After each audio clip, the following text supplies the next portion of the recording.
بسم الله الرحمن الرحيم ذلك ذلك بأنهم بأنهم شاقوا شاقوا الله الله ورسوله ورسوله ومن يشاك الله فإن الله شديد العقاب ما قطعتم من لينة أو تركتموها قائمة على أصولها فبإذن الله وليخزي الفاسقين ذلك بأنهم شاقوا الله ورسوله. Mereka terusir karena mereka berani menantang Allah dan Rasul-Nya. Wa may yushaqillaha, dan siapa yang menantang Allah, fa innallaha syadidul iqab. Allah itu amat dahsyat hukumannya. Maqata'tum min linatin aw taraktumuha qa'imatan ala usuliha. Apa saja yang kalian tebang dari pohon-pohon korma milik Bani Nadir, orang-orang Yahudi. Aw taraktumuha, atau kalian biarkan qa'imatan, pohon-pohon itu berdiri ala usuliha, di atas pokoknya. Fabiidnillah, itu karena izin Allah. Waliyuhziyal fasikin, dan agar semakin menjadi hina orang-orang fasik. Allah buat. Ayah bunda yang rahmati Allah subhanahu wa ta'ala, semua yang terjadi di dunia ini atas izin Allah. Dan izin Allah yang membuat segalanya menjadi ada. Masya Allah kana wa man lam yasha' lam yakun. Nanti cari itu sabda Rasulullah itu. Masya Allah, apa yang Allah kehendaki kan terjadi. Wa man lam yasha' lam yakun. Apa yang tidak Allah kehendaki tidak akan pernah terjadi. Jadi izin Allah segala-galanya.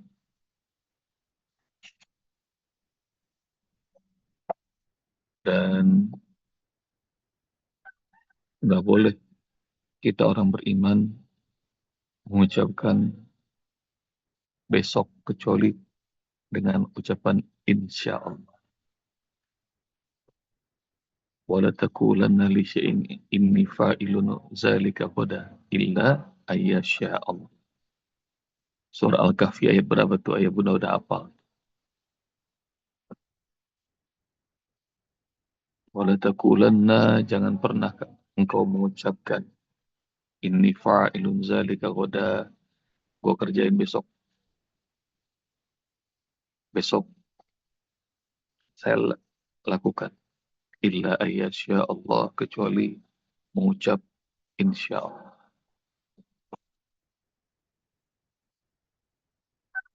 Dalam surat Al-Insan, wa ma tasyauna illa ayyasha Allah innallaha kana aliman hakima. Kalian itu tidak punya kehendak kecuali kalau Allah kehendaki. Allah subhanahu wa ta'ala kana haliman hakiman alima, maha bijak. Allah maha tahu.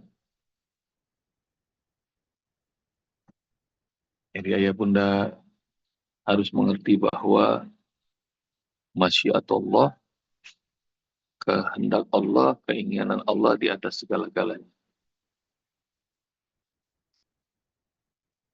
Bukan karena ikhtiar kita yang akan menentukan hasil. Sering diulang-ulang sama orang-orang zaman sekarang bahwa usaha tidak akan mengkhianati hasil. Sering dengar nggak ya bunda itu? Usaha tidak akan mengkhianati hasil. Benar, manusia itu disuruh ikhtiar, tapi hasil itu bukan urusan kita. Hasil itu urusan Allah. Supaya apa? Supaya likaila ta'saw ala ma fatakum wala tafrahu bima fatakum. Surah Al-Hadid. Nggak boleh tuh usaha menentukan hasil. Nggak boleh. Hasilnya Allah yang menentukan. Karena dalam surah Al-Hadid, ayat yang saya baca itu, likaila ta'asaw ala ma fatakum, agar kalian tidak putus asa kalau nggak dapat. Wala tafrahu bima atakum, dan kalian nggak sombong atas anugerah yang Allah berikan kepada kalian. Jadi, kalau usaha tidak mengkhianati hasil, pasti orang yang kerjanya makin banyak, makin giat, duitnya makin banyak. Tapi nggak begitu. Banyak orang yang kerjanya santai, duitnya banyak. Orang yang banting tulang, belum matahari terbit udah kerja, matahari terbenam dia belum pulang. Tapi rezekinya segitu-gitu aja. Jadi pengen tahu nggak apa yang menentukan rezeki? Innallaha yabsutu rizqa liman yasha wa yaqdir. Allah yang bentangkan rezeki dan Allah yang menetapkan. Jadi bukan usaha tidak akan mengkhianati hasil, bukan. Nah, balik ayat bunda, konsep tentang segala-gala atas izin Allah. Segala-gala atas izin Allah Subhanahu wa taala. Terus bagaimana kalau usaha seperti ngapal Quran, Mas Bob? Udah usaha semaksimal mungkin, terus lupa lagi, Mas Bob. Lupa itu ayat bunda adalah anugerah Allah Subhanahu wa taala. Kalau kalian tidak percaya, lupa itu adalah anugerah Allah. Karena otak manusia ini setiap hari dibombardir dengan memori. Ratusan juta memori. Kalau itu semuanya kesimpan, oh itu hang tuh. Servernya jebol. Nah karenanya hal-hal yang nggak penting dilupain. Sama otak. Apa yang akan membuat otak menyimpan, ayah bunda? Begitu otak dikasih tahu oleh diri kita bahwa ini saya ulang-ulang karena ini penting. Jadi segala-gala yang diulang itu otak bakal ngerti, oh ini penting. Maka dia akan dijadikan alam bawah sadar sama otak. Jadi kalau diulang-ulang penting. Bunda pernah dengar orang yang hilang memori nggak? Memorinya hilang, tapi ada memori-memori yang masih tersisa sama dia. Dan itu memorinya adalah memori-memori yang lama. Tapi diulang-ulang ceritanya sama dia. Diulang-ulang. Jadi rupanya memori yang lama yang suka disering diulang-ulang bagi otak, oh ini penting, jagain. Nah, itu juga kalau ayah bunda melakukan proses murojaah, bunda ulang-ulang, ayah ulang-ulang. Nanti otak itu akan nangkep dia, oh ini penting. Saya punya uak, kakak dari papi saya, lama nggak berjumpa. Saat di Bandar Lampung, abang saya Denny bilang kita jenguk Pak Balak yuk. Pak Balak tuh kalau dalam bahasa Jawa Pak D. Wah, saya datang dan mami ngasih tahu ini Pak Balak Hasnal sudah lupa, sudah pikun, segala-gala lupa. Bener aja. Bang Denny ngetok rumahnya, siapa ya kata dia. Nggak kenal. Begitu ngelihat saya, oh Ustadz ya. Dia ingat kalau Ustadz lain emang cahayanya. Terus muncullah inambala kami, wak kami yang perempuan. Lucunya itu, pabala kami sama istrinya kagak kenal. Kita ngobrol, kita cerita tentang papi, mami, nggak ingat. Segala-gala nggak ingat pokoknya. Sama istri aja nggak kenal. Rupanya kayaknya istrinya nggak masuk dalam memori. Dan ayah bunda yang rahmati Allah. Hingga akhirnya kemudian ngobrol kami sampai pada, Pak Balak, Al-Quran masih hafal nggak? Karena beliau ini imam masjid. Dan kemudian dia bilang, masih, apa surat yang masih hafal? Tanya saya. Ayah bunda tahu nggak? Yang muncul dari lisan ini surat apa? Bukan Al-Ikhlas, bukan Al-Falaq, bukan An-Nas. Beliau ngomong As-Sajdah. Dan kemudian saya bilang, ayo baca, saya rekam. Dan Masya Allah mengagumkan. Itu 30 ayat surah As-Sajdah, hafal dari awal sampai akhirnya nggak ada yang salah. Jadi Masya Allah, otak ini disuruh Allah lupakan, lupakan, lupakan, lupakan, lupakan. Karena kalau dia nggak melupakan, jebol tuh kebanyakan, terlalu banyak. Ayah bunda melihat, merasakan, menghirup, mendengar semuanya masuknya ke otak. Dan itu ada ratusan juta dalam setiap hari entry-nya.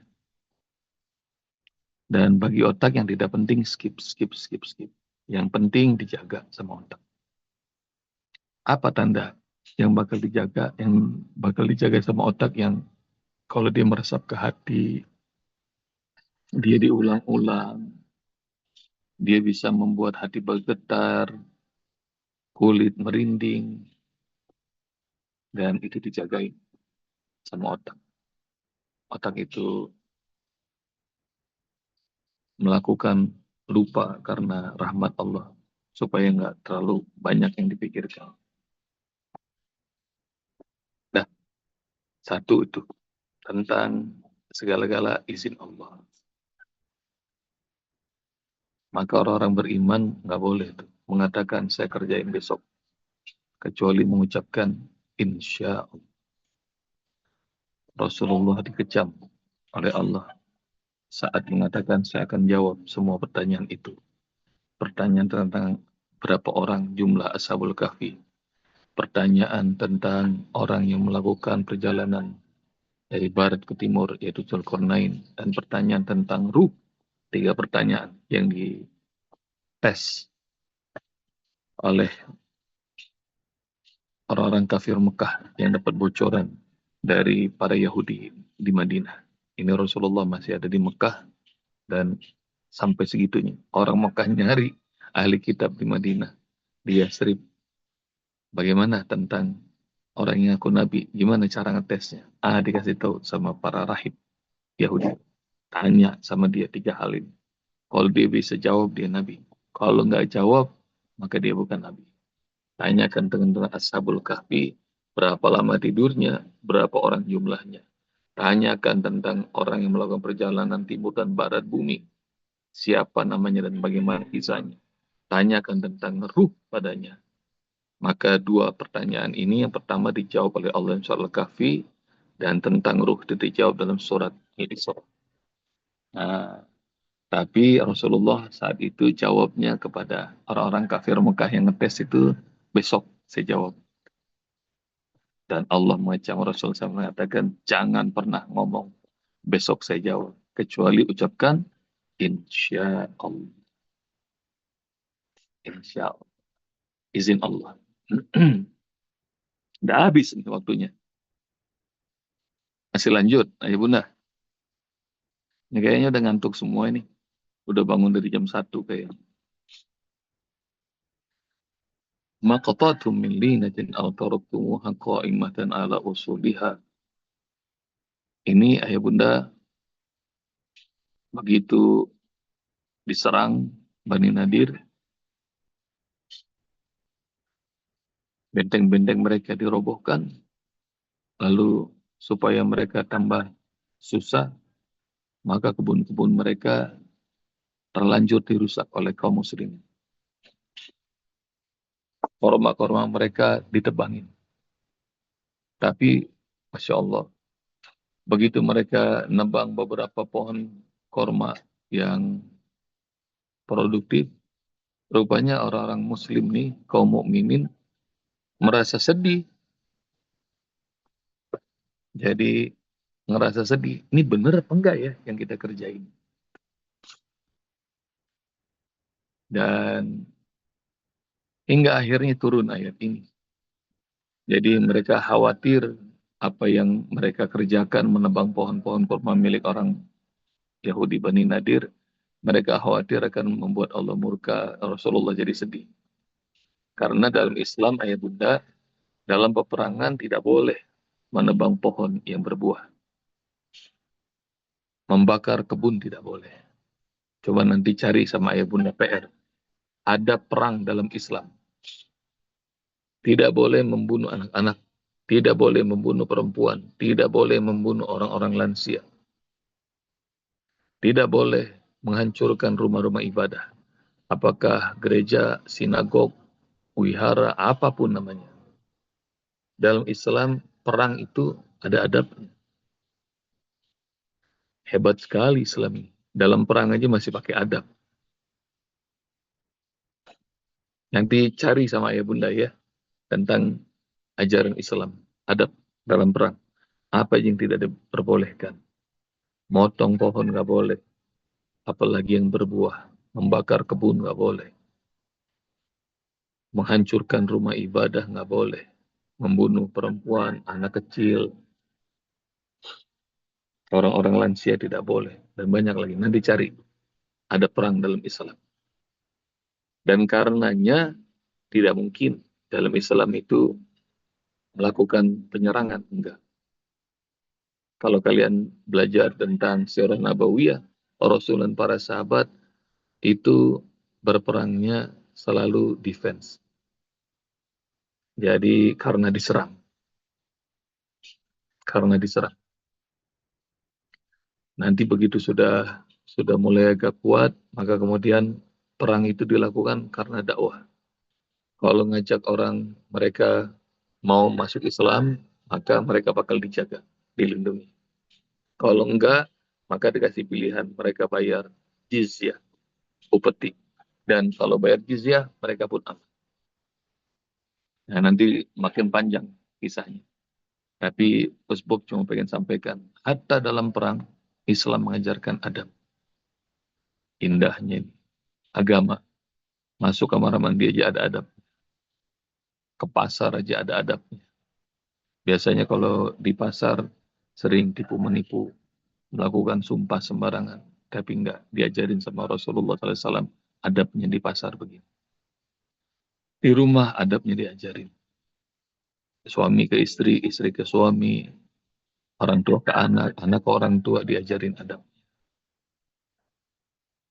Dan beruntung kita manusia yang diajarin adab dalam semua aspek. Nanti PR buat ayah bunda, ada perang dalam Islam. Nah itu para sahabat merasa bersalah begitu memotong beberapa pohon kurma milik Bani Nadir. Kira-kira Allah marah nggak? Rasulullah kecewa nggak? Hingga akhirnya turun ayat ini. Ini namanya asbabun nuzul. Kalau ada ayat Allah turunkan karena suatu kejadian, nah itu sebab turunnya ayat karena menjawab kejadian itu. Maqtatum min linatin aw taraktumuha qa'imatan ala usuliha. Fabi ismillah wali khusyal fasikin.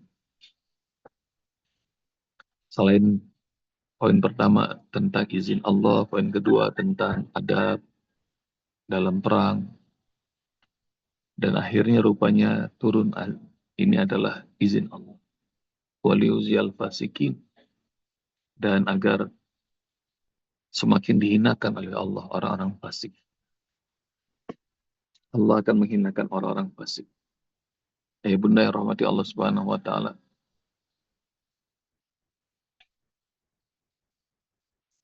Mereka diusir dari Yasrib sebelum disebut namanya di Madinah, diusir karena pengkhianatan mereka. Mereka diusir sampai Khaybar, diusir sampai pergi ke Syam. Dan Bani Israel ini terus-menerus tuh melakukan pengkhianatan pada Allah dan Rasulnya. Nanti dalam surah Al-Maidah, ayah bunda bakal tahu tuh bahwa begitu nyeberang ke Asia dari Mesir yang di Afrika, menyeberangi Laut Merah, Musa bilang kepada orang-orang Bani Israel, Allah perintahkan kita untuk melakukan perang dengan mereka, penduduk negeri yang dijanjikan, Palestina.